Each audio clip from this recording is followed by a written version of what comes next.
The following is part of a collection of interviews conducted by El Grupo Elron, a non-profit group dedicated to eradicating false concepts in all fields of knowledge through the teachings of the ascended masters of light, via medium, Jorge Raul Olguin. May 13, 1997. Messages from RAH of Antares 4. Who is going to communicate now? My name is Ra. I've traveled astrally twice to this planet. I come from a system where the atmosphere is green, where harmony prevails among all beings, and where we live to serve others. Our houses are built with bark, what you call wood, and shrunken paper. Our world is very similar to the habitat of your country on Earth called Japan. Do you come from somewhere in our solar system? No, I come from Antares 4, the fourth planet from our star. The soul of this medium in which I am incorporated in right now had visited my planet in astral travel. I say this so you know it is not a coincidence that I am here now. There were major changes in the place where I come from. The gravity is 0.8 of your terrestrial gravity, and our civilization is completely different from yours. We stand out in philosophy, and our analytical thinking has prevailed over reactive impulses. There have been no industrial changes. Virtually, we are living from seed and food from the sea. In technology, are you behind time? Technologically, it could be said that we are behind many centuries with respect to the Earth. Really? Yes. For example, we do not have equipment to handle the sound waves. Directly, we do not handle with what you call electricity. And morally? Morally, we are looking to be at a very advanced level. We believe that there are no goals, because we always try to correct our mistakes. We have worldwide mediumistic contacts, and now we can communicate regularly with light entities from the 4th and 5th level. Do the inhabitants of Antares 4 have reactive minds? Our reactive minds, although a universal mechanism, we have it at a very low level. The reactive mind is inherent to the spirit. It is the seed of ego and the way that each individual I develops, just from the 4th level onwards, when the personality and all his I or self have been integrated, resulting a union with the higher self, and no longer do engrams grow. The reactive mind leads to the analytical mind, where the ego has no roots to grow. Then, are we all affected by the reactive mind in the levels that we call dense? You have to understand that not only is there a reactive mind in the physical plane, but also in the spiritual planes. Are the spirits of error the most affected by the reactive mind?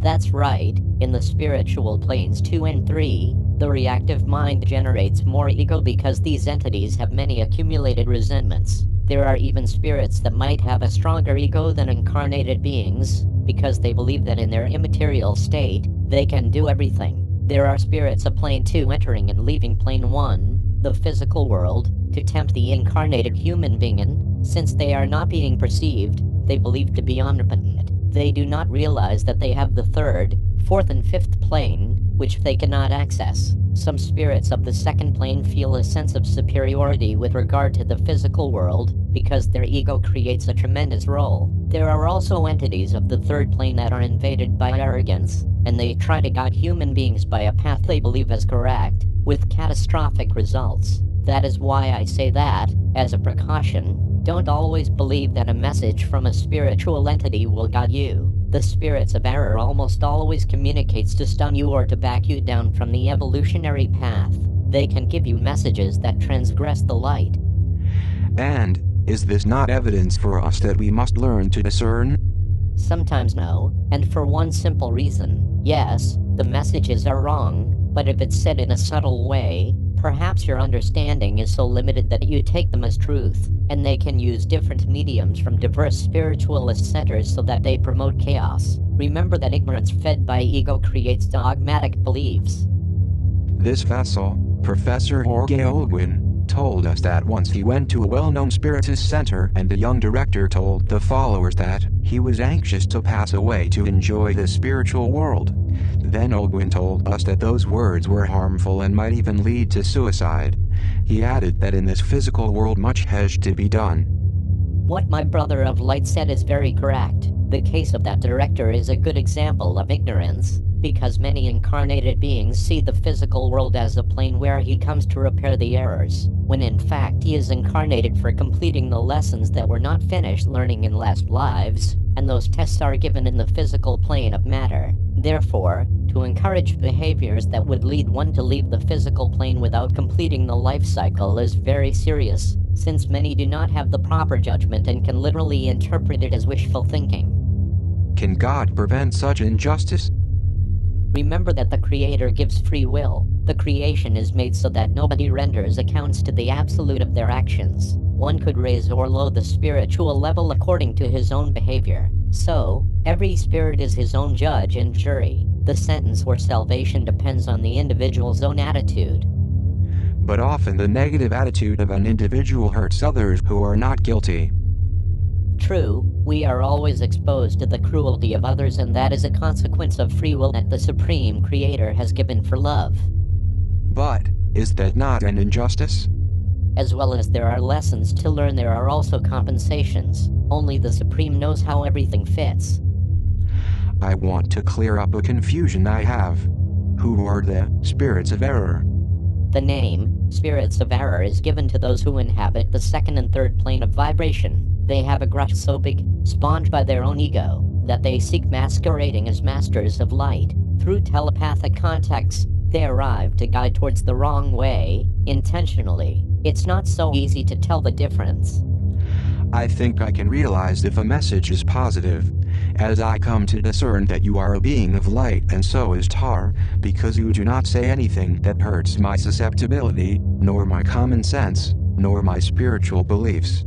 The spirits of error are not necessarily easy to detect. Sometimes there are entities that, without hurting the sensibilities of people, can come to mislead, giving wrong messages. Very many times this has happened, delaying the evolutionary learning. If we add to this, that there is an enormous disinterest of incarnated being of your planet for the spiritual world, one can see why there is concern. The situation is very worrying.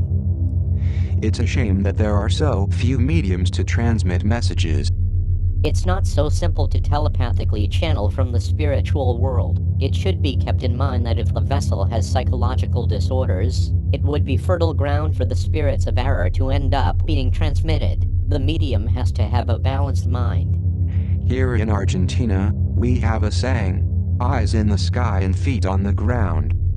Most of us have the gift of telepathy. From centuries we practice meditation, and then we were exercising in telepathic channeling. From there, one can perceive the ideas in the mind of another, provided that he is ready. Are you not permitted to read the mind of another person if he does not want to?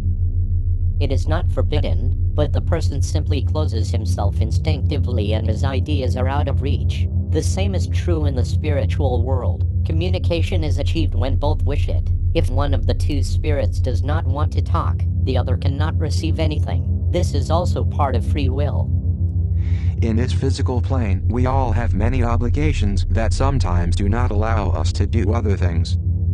Let us go back 2,000 years ago on your planet. When Master Jesus became flesh, he clearly said, "Leave everything and come to me." I must say, however, that at this moment not everyone is prepared to do that because, as you said, there are different obligations. If someone were to leave his family that needs him, he would certainly be selfish. The cure would be worse than the disease. So, the mission into the light does not mean to leave all loved ones, but having a communion with them and encourage this path of light. Because if some dear being or someone of your surroundings is delayed because he had restlessness and you misestimated him, you are going to be responsible for that delay, in the same way that long ago man was responsible for the bread and the sustenance of his family. Today, those who seek the path of light are responsible for their surroundings. Unless those people who are close to you do not wish to be helped, that ends your task, because good cannot be imposed. Why is it so difficult to form a spiritual group? There are many negative forces, transmitted by the spirits of error, who directly disturb the way or cut it. They take advantage of free will that the Supreme Maker gives all creatures. But, why do they want to disturb the way?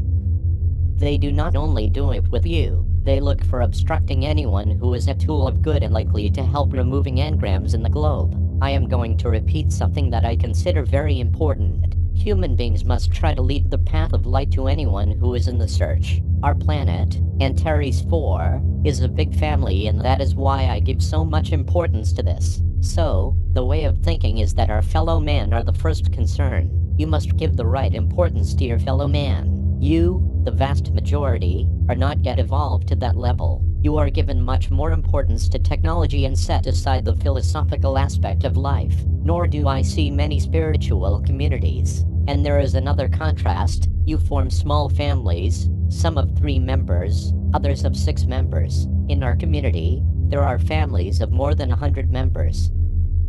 Are there any beings from Antares here on Earth?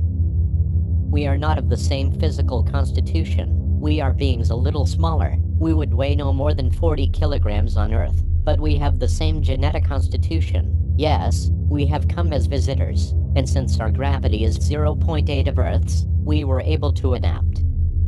And how come if you don't have spaceships?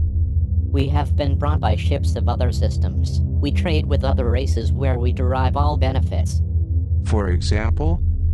In many planets the rocky surface prevails and there are few areas where to seed. Their inhabitants provide us technology in exchange for crops. Thanks to the Absolute we have a huge barn. Can you tell us something more about your planet?